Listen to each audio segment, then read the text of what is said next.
再来看这高雄基丁的海军技工宿舍交予中山大学了后，呢这校方对10当前开始透过3管学的合作，陆续把这趴远的宿舍改造是长照据点，也有各种艺文相关的场所。即马学校呢，即天是欢喜来宣布讲，最后一搭这宿舍已经改造完成。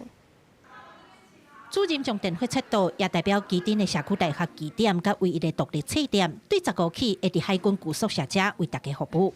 测点店长讲，旧宿舍的翻新所过工课拢是家己来，甚至连设计啊拢是伊去捡房啊回来，甲社区大学的职工豆豆啊磨，豆豆啊顶。店长讲，放弃进前的店面换来遮，一切拢是重新开始，当然伊的册嘛特别见过。我希望大家来遮的时阵，会当更加了解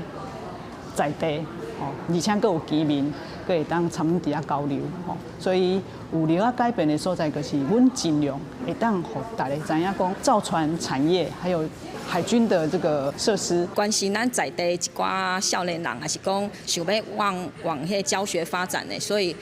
遮个据点希望是一个人才培育的基地。 无论是社区大学，也是独立册店，拢将因家己当作是推广在地文化，甲培育人才的平台。这也是中山大学对10年前开始改造海军宿舍的上大愿望。校方讲，这区旧宿舍爬远上久，无人愿意打卡到。这10年来，透过3官校的合作，因豆豆款一搭一搭整理。这阵唔有照顾时代长照据点，佫有艺术家来驻点。随着最后一搭宿舍完工，后续的工课也准备启动。主要是因为我们还有一些在地的人文跟教育需要来兼顾。 所以说，我们希望说进来这边的进驻的艺术家跟店家，都是有一些社会关怀跟回馈的这样子的一个共创心理。校方公开10年时间来改造海军旧宿舍，现在建体设备已经准备好势，各单位也刷刷地进驻。希望在咧培育人才的同时，也当替基地的发展带来帮助。记者郭家祖、邱朝阳、郭永昌报道。